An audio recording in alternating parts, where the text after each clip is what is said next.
সূরা বনি ইসরাইল আয়াত নম্বর 23। আল্লাহ বলেন, ওয়াকাযা রাব্বুকা আল্লা তা'বুদু ইল্লা ইয়্যাহু ওয়া বিল ওয়ালিদাইনি ইহসানা ইম্মা ইয়াবলুগান্না ইনদাকাল কিবরা আহাদুহুমা আও কিলাহুমা ফালা তাকুল লাহুমা উফফিন ওয়ালা তানহারহুমা ওয়া কুল লাহুমা কাওলান কারীমা।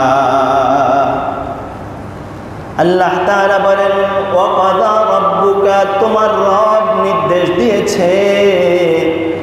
অর্থাৎ আল্লাহ তাআলা আমাদেরকে বলতেছেন, আল্লাহ তাআলা নির্দেশ দিয়েছেন, আল্লাহ তা'বুদু, তোমরা আল্লাহর ইবাদত করবে, ইল্লা ইয়্যাহু, আল্লাহর ইবাদত ছাড়া তোমরা অন্য কোনো মানুষের ইবাদত করবে না। তাহলে আল্লাহ প্রথম বললেন, হে দুনিয়ার মানুষ, তোমরা একমাত্র আমি আল্লাহর ইবাদত করো। আমি আল্লাহর ইবাদত ছাড়া পৃথিবীর মধ্যে আর তোমরা অন্য কোনো মানুষের ইবাদত করিও না। যদি আমি আল্লাহ ছাড়া তোমরা অন্য কোনো মানুষের ইবাদত করো তো তোমরা শিরক করলে। এই শিরককারীর কারণে আমি আল্লাহ তাআলা তোমাদের অন্য যত গুনাহ আছে সব গুনাহ মাফ করব, কিন্তু শিরকের গুনাহ মাফ করব না। আল্লাহ তাআলা সব গুনাহ মাফ করে, কিন্তু শিরকের গুনাহ আল্লাহ তাআলা কি করবে না? মাফ করবে না। ওয়া বিল ওয়ালিদাইনি ইহসানা, তোমরা তোমাদের পিতামাতার সাথে সুন্দর ব্যবহার দাও, সৎ ব্যবহার দাও, সুন্দরভাবে তাদের সাথে জীবন যাপন করো। সুন্দর ভাষা তোমার আব্বা আর আম্মার সাথে দাও। খারাপ ল্যাঙ্গুয়েজ তুমি তোমার মা বাবার সাথে দিও না। তুমি তোমার মা বাবার নাম ধরে বলো না। তুমি তোমার মা বাবাকে তুমিও করে বলতে পারবে না, কারণ তুমি তোমার অফিসে যাইয়া তোমার বসকে বসের নাম ধরে বলো না। তোমার বসকে তুই করিও বলো না, তুমি করিও বলো না, আপনি করিয়া বলো। অতএব দুনিয়ার সব মানুষ থেকে তোমার মা, তোমার বাবা, তোমার উদ্দে তাদেরকে শ্রদ্ধার সাথে কথা বলো, নাম ধরে কথা বলো না। তুই করিও বলিও না, তুমি করিও বলিও না, আপনি করি তাদেরকে আখ্যায়িত করো বলো। এই জন্য মা বাবার সাথে সৎ ব্যবহার, সুন্দর ব্যবহার দেওয়ার জন্য আল্লাহ তাআলা আমাদেরকে নির্দেশ করেছেন। ইম্মা ইয়াবলুগান্না ইনদাকাল কিবরা আহাদুহুমা, তোমার মা বাবা উভয়ের মধ্যে যদি একজন বৃদ্ধ হয়ে যায়, অথবা তোমার মা বাবা আও কিলাহুমা উফফিন ওয়ালা তানহারহুমা, অথবা যদি দুজন যদি বৃদ্ধ হয়ে যায়, উফফিন, তাদেরকে কথা বলিও না। আব্বা আপনার কারণে আমার এই সমস্যা হতেছে, আম্মা আপনার কারণে আমার এই সমস্যা হতেছে, তাদেরকে শব্দ দিয়ে যেন তাদের সামনে তুমি না বলো। ফালা তাকুল লাহুমা উফফিন ওয়ালা তানহারহুমা, আর তাদেরকে ধমক দিয়ে তুমি কোনো কথা বলিও না। তাহলে আল্লাহ শিখিয়ে দিয়েছেন যে মা বাবার সাথে শব্দ, যে তোমার মার সাথে তুমি বলবে যে আপনার কারণে আমার এই ক্ষতি হয়েছে, আবার তাদেরকে ধমক দিয়ে তুমি কোনো কথা বলিও না। এই আয়াতের প্রেক্ষিতে মুফাসসিরিনে কেরাম একটা ঘটনা আনছে। কিতাবের নাম হলো আল্লামা তারেক জামিল রহমতুল্লাহ আলাইহি এর কিতাব। কিতাবের নাম হলো চোখে দেখা কবরের আযাব। পৃষ্ঠা নম্বর হলো 121 নম্বর পৃষ্ঠা থেকে 3 পৃষ্ঠা পর্যন্ত তিনি এই কথাটা লিখেছেন। তাহলে কিতাবের নাম কি বললাম? চোখে দেখা কবরের আযাব। পৃষ্ঠা নম্বর কত? 121 নম্বর পৃষ্ঠা। আমি আলোচনার পরও আমার এখানে বইয়ের আছে, যদি কারো মন চায় তাহলে আমি হোয়াটসঅ্যাপ বা অন্য মাধ্যমে দিতে পারবো। রেফারেন্স ছাড়া আমি কোনো কথা বলি না। অথবা সমুনির মধ্যে কোনো বই লাইব্রেরি যাইলে চোখে দেখা কবরের আযাব আল্লামা তারেক জামিলের এই কিতাবটা কিনে 121 নম্বর পেজের মধ্যে এই ঘটনাটি পাবেন। তিনি লেখেন, একজন মহিলা তার যখন স্বামী মারা যায়, স্বামী মারা যাওয়ার পরে এই মহিলা তার ছোট্ট একজন বাচ্চা ছিল, কিন্তু মহিলা মনে মনে ভাবল আমি যখন বিবাহ বসিব কিন্তু আমার এই ছেলে সে আর ওই ঘরের মধ্যে যাইয়া আদর যত্ন পাবে না, আমি তাকে যত আদর যত্ন করব। এই জন্য সন্তানের জন্য আর মহিলাটা বিবাহ করলেন না। ইসলাম কিন্তু এমন একটা জিনিস, ইসলাম চায় যদি কোনো পুরুষের কোনো মহিলা মারা যায় অথবা কোনো মহিলা তালাক প্রাপ্ত হয়, তাহলে ওই মহিলার মা বাবা তাকে আগে যেইভাবে লালন পালন করেছে, তাকে যেইভাবে সেবা যত্ন করেছে, এখন তাকে ওইভাবে আবার সেবা যত্ন করবে। মহিলা বললেন, না আমি বিবাহ বসবো না, যদি আমি বিবাহ বসি তো আমার এই সন্তান সে মায়ের লালন পালন থেকে বঞ্চিত হয়ে যাবে। এই জন্য সে আর বিবাহ বসলেন না। এই গরিব ছেলে সে আস্তে আস্তে বড় হলো। বড় হওয়ার পরে মা তার যখন উপযুক্ত সময় হয়েছে, সময় হওয়ার পরে তাকে বিবাহ করাই দিলেন।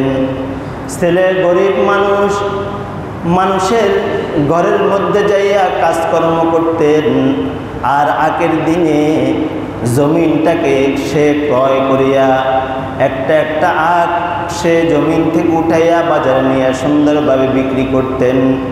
বিবাহ করার পরে যখন ঘরের মধ্যে বউ নিয়ে আসলেন, তার মায়ের সাথে আর বউয়ের সাথে কি সুন্দর ব্যবহার, সুন্দর আচরণ দেখা যায় না, দুইজনে ঝগড়া করে।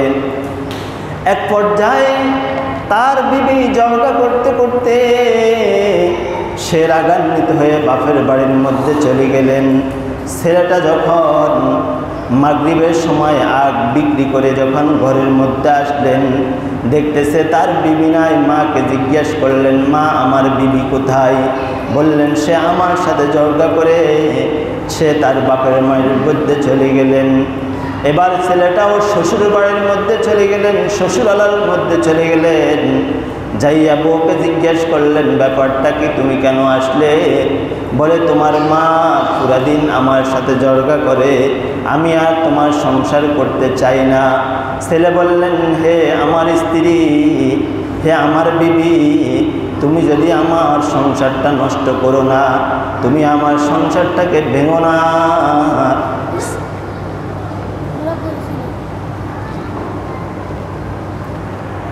তুমি আর আমার সংসারটাকে ভেঙো না। এই কথা বলার পরে সে বললেন, আমি যদি তোমার ঘরের মধ্যে যেতে হয় তো তুমি তোমার মায়ের শাসন করতে হবে। কি শাসন করবে? তুমি তোমার মাকে বেতের আঘাত করবে। ছেলে বললেন, ঠিক আছে চলো। এই নিমক হারাম ছেলে, যেই ছেলের জন্য তার মা বিবাহ বসল না অন্য জায়গার মধ্যে, ছেলে আসে ঘরের মধ্যে আসিয়া বিবিকে নিয়ে আসিয়া মাকে রাত্রেবেলা ঘরের থেকে উঠাইলেন, বললেন উঠো। উঠার পরে এবার যখন উঠলেন, এবার মাকে বললেন, তুমি আমার বিবিকে কেন এই ধরনের কথাগুলা বলছ?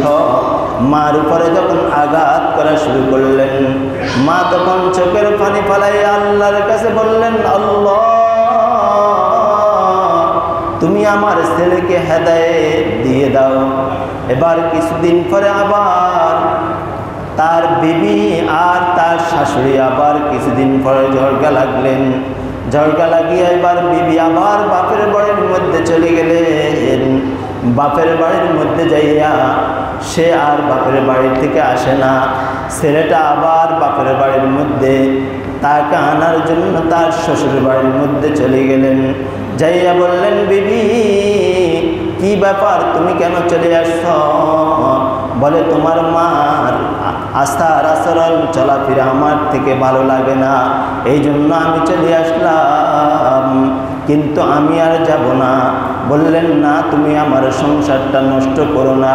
সুন্দর করে বুঝায় বললেন, চলো আমার সাথে।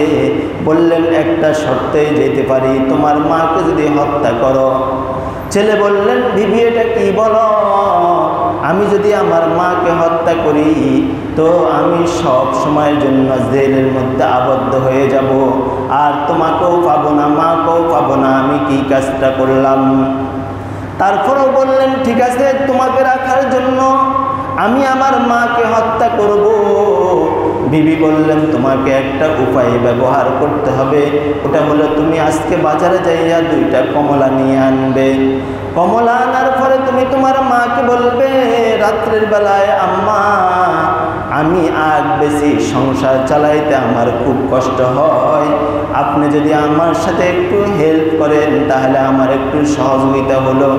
ওটা হলো কি, মা ফজরের আগ মুহূর্তে যদি আমি আগ ক্ষেতের মধ্যে যাব, আমি আগগুলা কাটি দিব, আর আপনি আমার সাথে আগগুলাকে সুন্দর করে পরিষ্কার করে দিবেন। বিবি তখন বললেন, তুমি এইভাবে তোমার আম্মাকে যাইয়া বুঝাইবে। বুঝানোর পরে তোমার আম্মা যখন ওই আগ উঠার জন্য আগের ক্ষেতের মধ্যে যাবে, তখন তুমি তোমার মাকে হত্যা করিয়া আগ ক্ষেতের মধ্যে তাকে লুকায় রাখি দিবি। এবার ছেলে এই কথাগুলো সুন্দরভাবে শুনলেন। শুনিয়া তার মাকে যাইয়া বললেন, মা 2টা কমলা নিয়ে আনলেন, আর বললেন, মা আমার সংসার চালাইতে খুব কষ্ট হয়, যদি আপনি আমার সাথে একটু সহযোগিতা করলেন। মা বললেন, বাবা তুমি বুঝি ভালো হয়ে গেছ, আমি তোমাকে কিভাবে সহযোগিতা করতাম?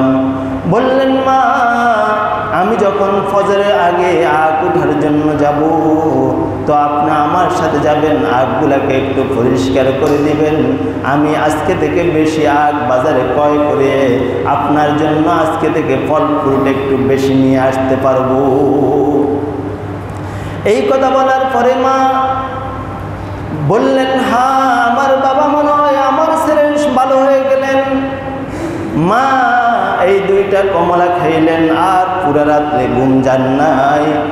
পুরা রাত্রে নামাজ পড়তেছে, আল্লাহর কাছে দোয়া করতেছে, আল্লাহ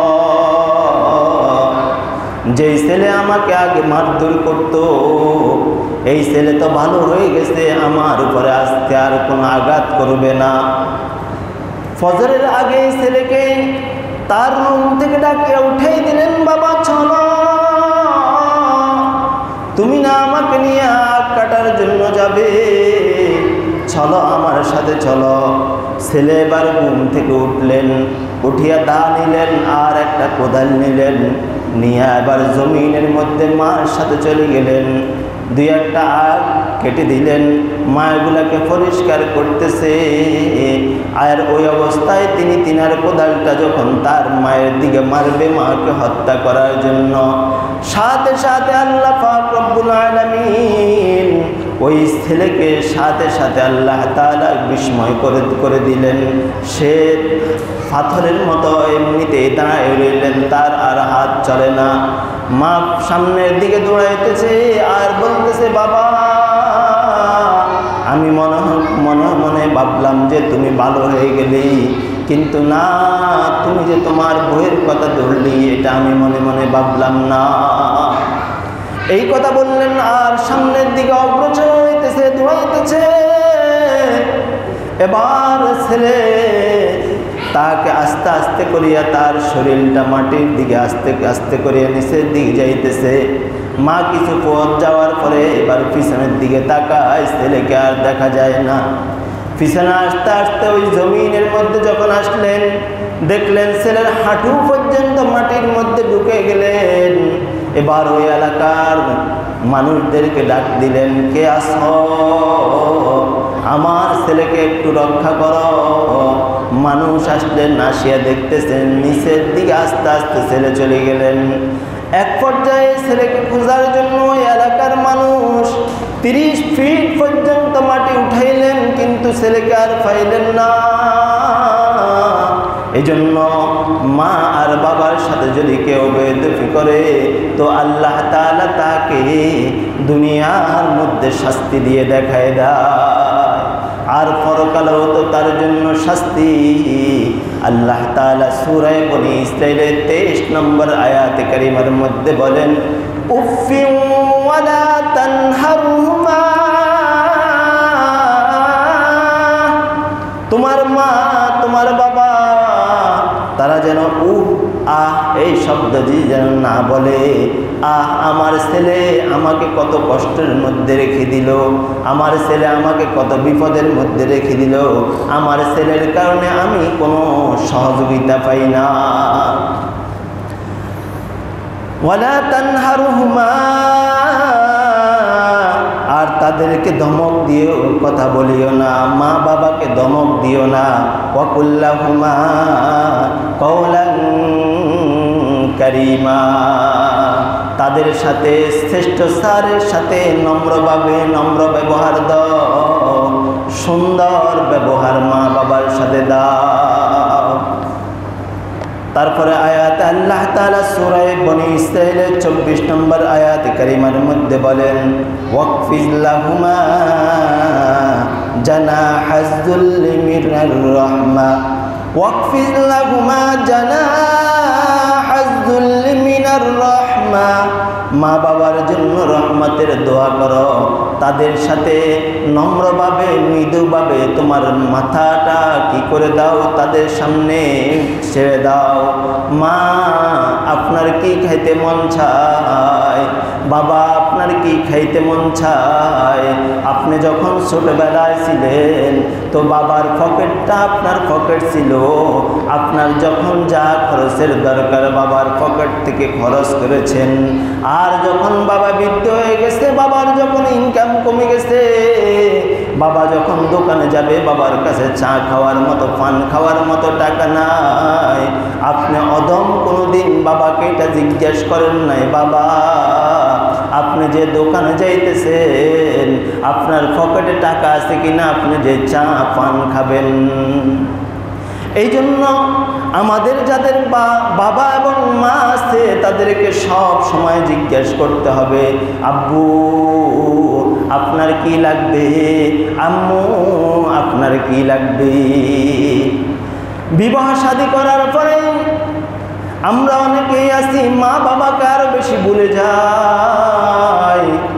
মাকে বলি বেটি, মাকে বলি বুড়ি, আর বাবাকে বলে বুড়া।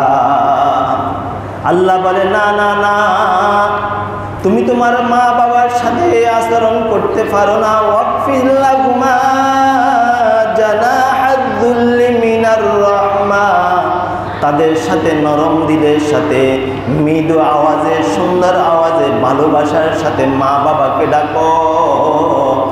মা বাবার কখন কি লাগবে তুমি মা বাবার ওই জিনিসটা পূরণ করে দাও। আর সব সময় আর তোমার আব্বার আম্মার জন্য আমার কাছে দোয়া করো।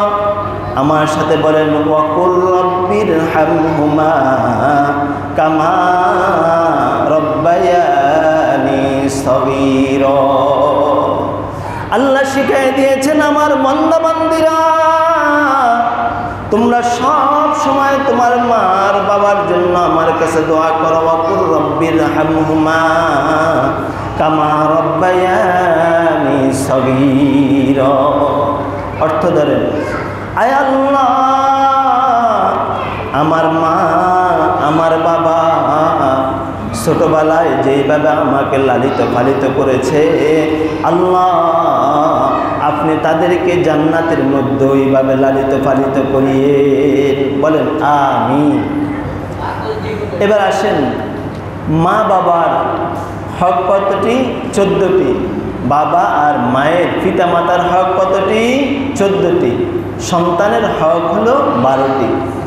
তাহলে আমরা আজকে থেকে আগে শুনি পিতামাতার হক 14টি, এটা কি, তারপরে আজকে থেকে আমল করার জন্য চেষ্টা করব ইনশাআল্লাহ। পিতামাতার হক 14টি। জীবিত অবস্থায় পিতামাতার হক হলো 60টি, আর মৃত্যুর পরে হলো 60টি। তাহলে কতটি হলো? 14টি। কথা বুঝছেন? খুব খেয়াল করে শুনেন আর ওই অনুযায়ী আমল করার জন্য চেষ্টা করবেন। পুরা জীবন তো ওয়াজ শুনছেন, কিন্তু আমল করার দরকার আছে না? আমল করলেই তো আপনার লাভ, আর নহে শুধু কান সুখ করে কোনো লাভ হবে না। তাহলে পিতামাতার হক হলো 14টি। জীবিত অবস্থায় 60টি। 1 নম্বর পিতামাতার সাথে শ্রদ্ধাশীল হওয়া। 1 নম্বর কি? শ্রদ্ধাশীল হওয়া। 2 নম্বর তাদেরকে ভালোবাসা। পিতামাতাকে কি করবেন? 2 নম্বর ভালোবাসবেন। 3 নম্বর পিতামাতার কথা মেনে চলা। 4 নম্বর পিতামাতার খেজমত করা। 5 নম্বর তাদেরকে শান্তিতে রাখা। 6 নম্বর প্রয়োজন অনুযায়ী তাদের কি করা? তাদের যেটা যখন প্রয়োজন হয়, প্রয়োজন অনুযায়ী তাদের ওই প্রয়োজনটা আদায় করা। মা বাবার কখন কি লাগে, তাদের প্রয়োজন অনুযায়ী তাদের ওই জিনিস দেওয়া। 7 নম্বর তাদের সাথে দৈনন্দিন সাক্ষাৎ করা। যে ব্যক্তি দৈনন্দিন পিতামাতার সাথে সাক্ষাৎ করবে, তো আল্লাহ তাআলা তাকে একটা কবুল হজ আর একটা কবুল উমরার সওয়াব তার আমলনামার মধ্যে লিপিবদ্ধ করে দিবে। বলেন সুবহানাল্লাহ। তাহলে জীবিত অবস্থায় পিতামাতার 60টি হক আদায় করতে হবে। এবারে মৃত অবস্থায় পিতামাতার 60টি হক আদায় করতে হয়। 1 নম্বর পিতামাতা মৃত্যুর পর তার জন্য মাগফিরাতের জন্য দোয়া করা। 2 নম্বর পিতামাতার কবরের মধ্যে সওয়াব পৌঁছানো। আপনি সব সময় কোরআন তেলাওয়াত করবেন, গরিব মিসকিন অসহায়কে কিছু দিবেন, মসজিদ মাদ্রাসার মধ্যে দান করবেন, দান করিয়া তাদের জন্য সওয়াব কবরের মধ্যে পাঠাইবেন। তাহলে 2 নম্বর গেছে। 3 নম্বর মাতা পিতার আত্মীয় স্বজন যারা আছে তাদেরকে সম্মান করা। 4 নম্বর মাতা পিতার আত্মীয় স্বজনকে সাহায্য করা। 5 নম্বর মৃত্যুর পরে পিতামাতার যে হক আছে 5 নম্বর তাদের ঋণ পরিশোধ করা। বাবা মা মৃত্যুর পরে তাদের ঋণ পরিশোধ করা। 6 নম্বর তাদের ওসিয়ত পূরণ করা। মা বাবা কোনো যদি ওসিয়ত করে যায়, মৃত্যুর পরে মা বাবার ওসিয়ত ছেলে সন্তান পূরণ করতে হয়। 7 নম্বর তাদের কবর জিয়ারত করা। তাহলে মৃত্যুর আগে পিতামাতার 60টি হক আর মৃত্যুর পরে পিতামাতার 60টি হক। মোট কতটি হক পাইলাম?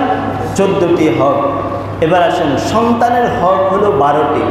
সন্তানের হক কতটি? 12টি। 1 নম্বর সন্তান হলে তার ডান কানে আযান আর বাম কানে ইকামত দিবেন। এটা হলো সন্তান 1 নম্বর আপনার থেকে প্রাপ্য। চাই ছেলে হোক চাই মেয়ে হোক, তার 1 নম্বর হক হলো তার ডান কানে আযান বাম কানে ইকামত দেওয়া। দলিল তিরমিজি শরীফের 1514 নম্বর হাদিস। এই হাদিসের মধ্যে আছে 2 নম্বর ছেলে সন্তানের নাম রাখবেন, এটা সে তার আপনার থেকে 2 নম্বর প্রাপ্য, 2 নম্বর তার হক।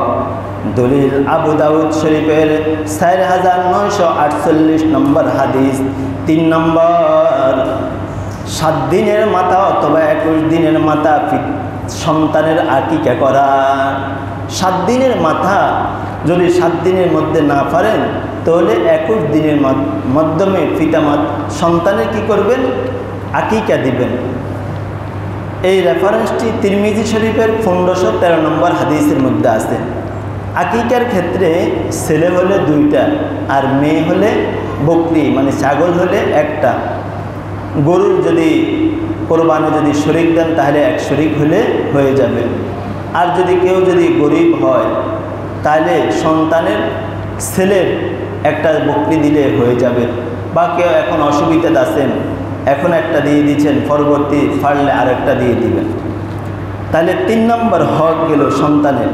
4 নম্বর সন্তানের হক হলো 4 নম্বর তাকে 2 বছর পর্যন্ত মা দুধ পান করাইবে। সূরা লোকমান আয়াত নম্বর 14, ওয়াসাইনাল ইনসান, এই আয়াতের মধ্যে আছে। যদি পারি এগুলা বলার পরে তাহলে আমি এই আয়াতের আলোচনা করব ইনশাআল্লাহ। তাহলে 2 বছর পর্যন্ত সন্তানকে দুধ পান করানো, এটা হলো সন্তানের 4 নম্বর হক গেল, সূরা লোকমানের 14 নম্বর আয়াত।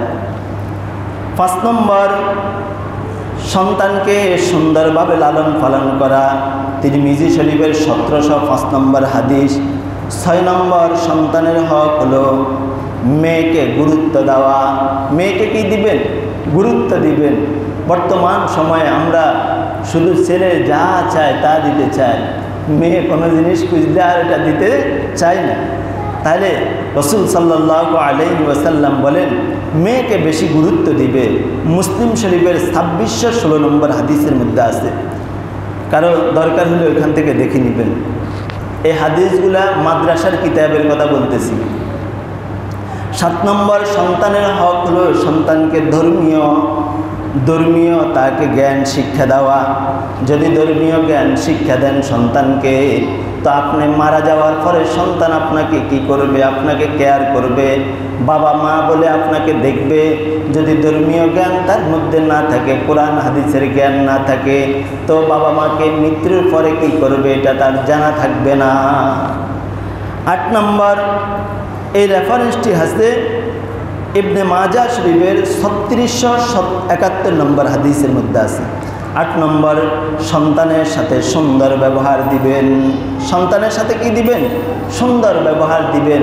তোমার কি লাগবে বাবা, অথবা তার নাম ধরে মাহমুদ বা অমুক, তোমার কি লাগবে? তোমার কি কিছু লাগবে নি? তাহলে সন্তানের সাথে ভালো ব্যবহার দিবেন। এই রেফারেন্সটি দলিল হলো বুখারী শরীফের 5997 নম্বর হাদিসের মধ্যে আছে। 9 নম্বর সব সন্তানকে এক মনে করা। সব সন্তানকে এক মনে করা। আপনার দোকান আছে 2টা, ছেলে আছে 5টা, তো একটার নামে 2টা লিখে দিলেন আর বাকি 4টার কোনো খোঁজখবর নাই। এরকম ফাফি বাবা হয়েন না। সবাইকে যে আপনাকে দেখে বা দেখে না, সবাইকে এক চোখে দেখবেন। কথা বুঝছেন? তাহলে আল্লাহর কাছে আপনি ওইভাবে প্রাপ্য হকটা পাবেন। এই রেফারেন্সটি দলিল হলো মুসলিম শরীফের 2671 নম্বর হাদিসের মধ্যে আছে। 10 নম্বর ছেলে সন্তান যখন প্রাপ্তবয়স্ক হয়, তো ছেলে সন্তানকে সময় অনুযায়ী তাদেরকে বিবাহ শাদীর ব্যবস্থা করে দিবেন। 11 নম্বর ছেলে সন্তানের জন্য কখনো বদদোয়া করবেন না। যদি কোনো মা বাবা কোনো ছেলে সন্তানের জন্য বদদোয়া করে, তো ওই বদদোয়াটা আল্লাহ তাআলা সাথে সাথে কবুল করে নেয়। 12 নম্বর ছেলে সন্তানের প্রাপ্য হক। 12 নম্বর তাদের জন্য বরকতের জন্য সব সময় দোয়া করা, আল্লাহ আমার ছেলে আর সন্তান তাদের জন্য আপনি সব সময় দুনিয়ায় আখিরাতে তাদের জন্য বালাইয়ের ব্যবস্থা করে দেন, বলেন আমিন। তাহলে ছেলে সন্তানের জন্য সব সময় দোয়া করবেন তো ইনশাআল্লাহ। আর যাদের বাবা মা আছে, যারা কর্মিক হয়েছেন, সব সময় আপনার বাবা মা তাদের কি লাগবে এটা সব সময় খেয়াল করবেন। এবার আল্লাহ তাআলা যখন লোকমান একজন ব্যক্তির নাম, সে যখন তার সন্তানকে বললেন যে তুমি আল্লাহর সাথে কাউকে শরীক করিও না, আল্লাহ তাআলা সাথে সাথে একটা সূরা নাজিল করলেন, সূরা লোকমান।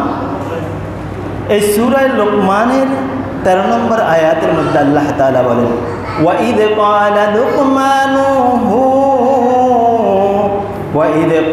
لُقْمَانُ لِابْنِهِ وَهُوَ يَعِظُهُ يَا بُنَيَّ لَا تُشْرِكْ بِاللَّهِ إِنَّ الشِّرْكَ لَظُلْمٌ عَظِيمٌ। লোকমান তার ছেলেকে বললেন, শুনো, কখনো আল্লাহর সাথে কাউকে শিরক করবে না। আল্লাহ তাআলা সাথে সাথে এই লোকমানের উপরে খুশি হইয়া সূরা লোকমান অবতীর্ণ করে দিলেন। আর সাথে সাথে তার ছেলেকে আল্লাহ তাআলা সূরা লোকমানের 14 নম্বর আয়াতটা শোনায় দিলেন, ওয়াসাইনাল ইনসানা বিওয়ালিদাইহি হামালাতহু উম্মুহু ওয়াহনান আলা ওয়াহনিন ওয়া ফিসালুহু ফি আমাইন আনিশকুর